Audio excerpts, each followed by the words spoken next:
Antigamente, até o século XX, lidar com a morte e com sentimentos em relação ao luto era algo muito mais comum que fazia parte do cotidiano das pessoas.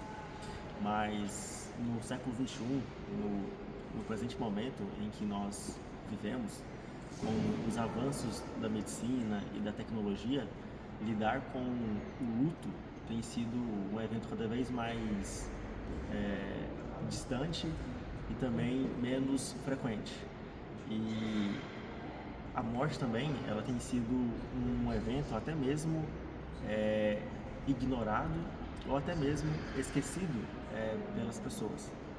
Mas, contudo, nós não podemos apenas terceirizar esse fato, né, para os profissionais da área da saúde. A morte, o luto, continua sendo um evento e um acontecimento universal e que todo ser humano, em algum momento da sua vida, irá passar.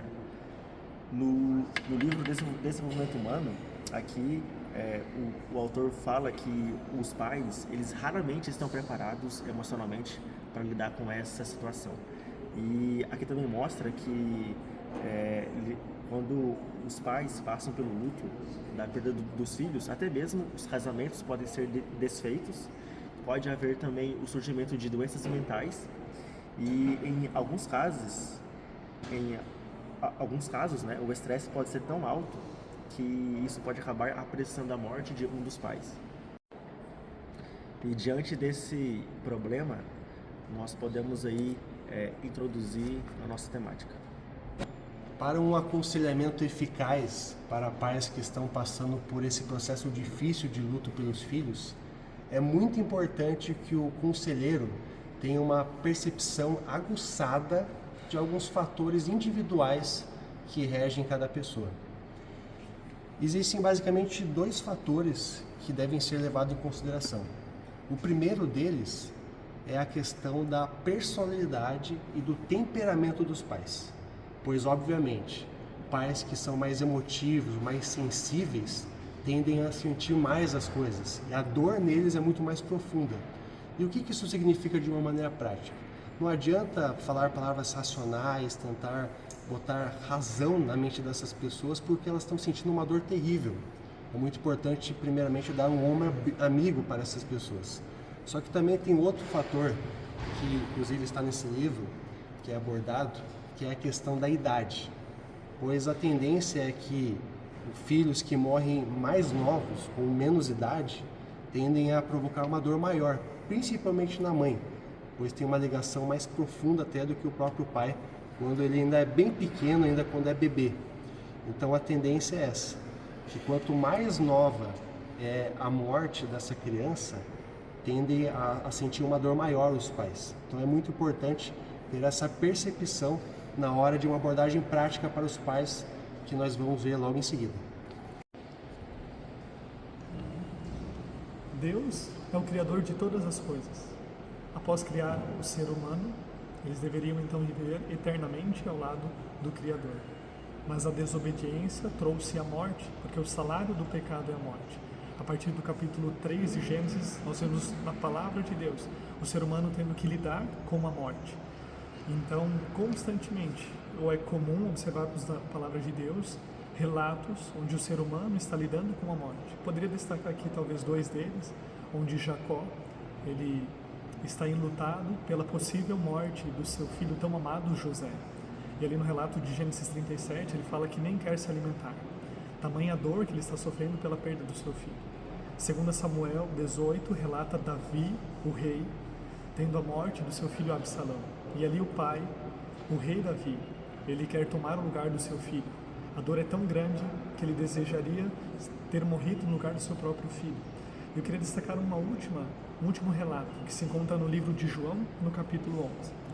João relata a história de Lázaro, que neste momento da história está muito doente. Jesus recebe a notícia do seu amigo, seu querido amigo que agora está doente, e até que ele chegasse na presença do seu amigo, chega-se uma notícia que surpreende a muitos de que Lázaro estava morto. Já havia 4 dias. As pessoas estão em luto, estão tristes pela morte, e Jesus então se aproximando, ele é encontrado por Maria, irmã de Lázaro. E Maria fala com o mestre, falando da sua dor, falando da sua perda. E Jesus tinha poder, iria ressuscitar Lázaro, mas naquele momento a situação era tão profunda, aqueles sentimentos tomam conta de Cristo, e Jesus ele sofre junto de Marta e de Maria que eles estão, as duas irmãs que estavam lidando com a morte do seu querido irmão. Jesus iria ressuscitar Lázaro, mas o seu poder ainda assim fez com que ele se consentisse com o sentimento de todos ali. Isso nos traz uma grande lição, porque nós, como líderes espirituais, não temos a capacidade do Mestre, de Jesus, de ressuscitar as pessoas. Jesus o tem, e Ele pode fazer hoje, se assim for da sua vontade, mas a grande lição que nós tiramos do exemplo de Jesus é que ao lidarmos com a morte, ao lidarmos com as pessoas que estão em luto, não devemos invalidar os seus sentimentos. Devemos nos colocarmos presentes, assim como Jesus se fez presente. Talvez vários textos podem ser muito importantes de serem compartilhados, mas talvez a melhor coisa será a presença do pastor e do líder religioso ao lado dessas pessoas que estão em luto. Mas como então nós podemos aconselhar pais que estão passando por essa profunda dor? Porque como nós acabamos de ver, pais que estão passando por esse processo têm uma dor muito profunda em seus corações, em suas mentes, e é muito importante nós entendermos que quando falamos especificamente desse caso de aconselhamento, é muito mais importante o conselheiro ser mais passivo do que ativo. O que eu quero dizer com isso? É mais importante o conselheiro ser um bom ouvinte, ser um bom amigo que está ali do lado da pessoa pronta a ouvi-la, e principalmente também dar aquela liberdade para ela expressar os seus sentimentos, aquilo que está no coração dela. Pois, inclusive, Ellen White, em seu livro Mensagens Escolhidas, volume 2, fala exatamente isso quando ela deu um conselho para uma pessoa que estava passando por esse processo. Ela fala que era muito importante a pessoa chorar, extravasar aquilo que estava no íntimo dela, pois isso faz parte de um processo natural de cura. Mas não só ela, também autores contemporâneos como a psiquiatra Elizabeth Rose, uma das principais que fala sobre esse assunto, também segue essa linha que é muito importante, trazer uma empatia especial para essas pessoas, para que elas se sintam à vontade para expressar aquilo que está no coração delas. Mas não só isso, mas também o livro Aconselhamento Cristão também trabalha nessa linha, que o mais importante nesses casos é ser um bom ouvinte, é fazer com que a pessoa se sinta à vontade e, consequentemente, expressar aquilo que está no coração dela. Como usar a Bíblia para esse aconselhamento? É muito importante nós entendermos, primeiramente, o que não se deve fazer, pois muitas vezes, naquela ânsia de querer ajudar os pais enlutados, nós cometemos alguns erros, como por exemplo esse. Ok. Pastor, eu acabei de perder o meu filho. Caramba, como está doendo? Eu estou sofrendo muito, pastor. Eu entendo, mas fique tranquilo, porque não cai um fio de cabelo sem o consentimento de Deus. Tudo está no controle. E se Deus levou o seu filho, é porque era da vontade dele. Fique tranquilo.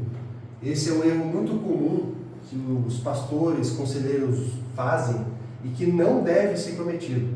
Pois às vezes usamos muitos clichês espirituais para tentar trazer um conforto no coração dos pais. Só que isso pode até agravar, pois muitas vezes o pai ou a mãe está até com raiva do próprio Deus por ter permitido essa calamidade na família deles, certo? E agora vamos abordar também como nós devemos fazer. Lembra que anteriormente nós falamos que o ponto mais importante para dar um bom conselho para esses pais é a questão de ouvir, dar o braço, fazer com que a pessoa se sinta à vontade para expressar os seus sentimentos. Depois disso, quando nós percebemos, através de uma sensibilidade espiritual, e o Espírito Santo trazer essa liberdade para nós falarmos alguma palavra, nós podemos fazer. Como, por exemplo, usar algumas palavras, como está escrito aqui em Apocalipse 21, versículo 4, que diz assim: "Ele lhes enxugará dos olhos toda lágrima, e já não existirá mais morte, já não haverá luto, nem pranto, nem dor, porque as primeiras coisas passaram." Então, quando nós sentimos que a pessoa está apta e disposta a ouvir as palavras de Deus, nós podemos sim dar essa palavra de incentivo para eles.